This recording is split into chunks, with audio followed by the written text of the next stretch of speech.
Yep, all that went into this. Hey guys, what's up? This is Gallo, Loco, Ian Novak coming from Crazy Poultry Inc. with my spoiler-free Endgame review. The culmination of all this MCU stuff that's been building to ever since Infinity War. Yeah, this is pretty freaking awesome.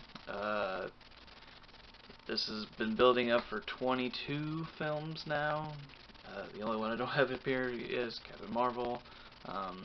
But so how does this all come together to end the phase 1, I believe that this is?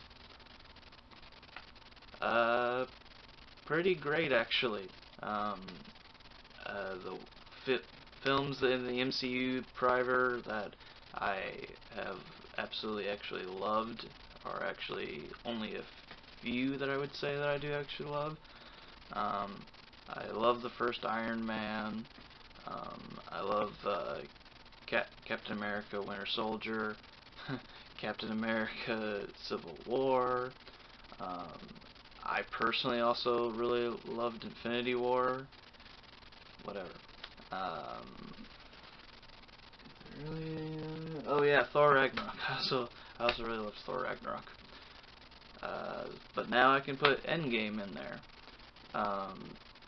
Again, if you guys have seen other reviews, it's kind of really hard to really talk about this without spoiling something.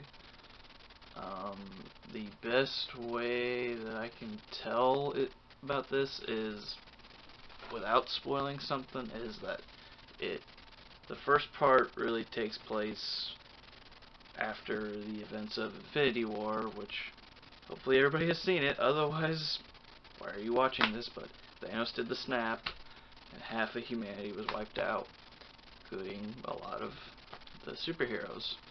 And the first part is really of them dealing with this and trying to possibly move on. And then the second part of it is trying to figure out how to maybe fix anything or try to defeat Thanos. And then the ending is the final battle crescendo in some way.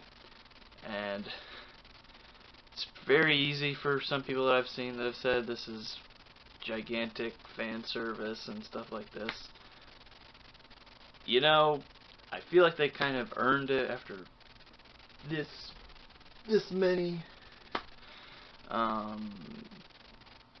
to just really give us something that we really wanted and needed.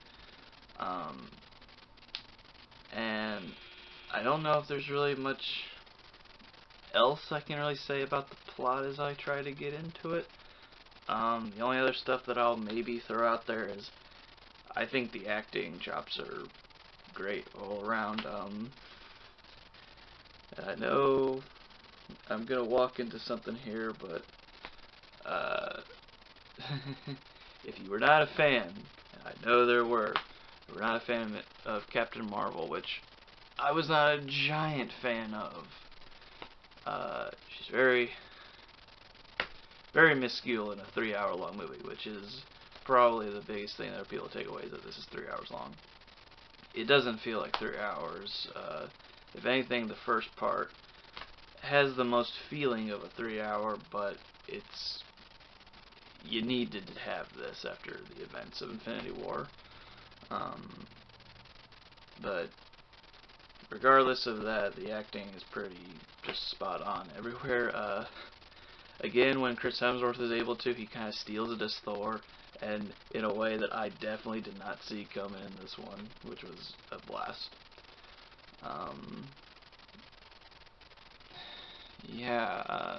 So where does this stack for me as far as in the MCU? As far as like team-up Avenger movies, this probably is number one because of all the action that does happen and the emotion that is in this. I personally still say you have to throw an Infinity War up there to see the whole story. as a single one adventure, I would probably say well, nah, yeah, Civil War is pretty good too, but I still would have to put Infinity War up there too. But Winter Soldier is probably still my favorite, like, more standalone-ish story. Other than that, I really can't say much without really diving into spoilers or anything. I don't want to really do that. The crowd was really into it. It was a great time. Yeah, it might be 3 hours, but you know what? You got a lot to go into, and the Russos, they did a really fantastic job. And I'm going to give Endgame a... Avengers, I'll give them an A. There are just a few kind of nitpicks for me, but it's not really so much of story-wise. It's more of I just personally didn't want that, but I understood it. But again, what can you expect? It's a superhero movie. So guys, I know you guys have seen Endgame because they are breaking a lot of records, and they're going to continue to break a lot of records, so please tell me in the comments below, what did you think of Endgame? If you want to keep on seeing more reviews like this, neats coming up, please subscribe here on Crazy Poultry Inc. Until then, I am Gallo, Loco, Ian Novak, signing off.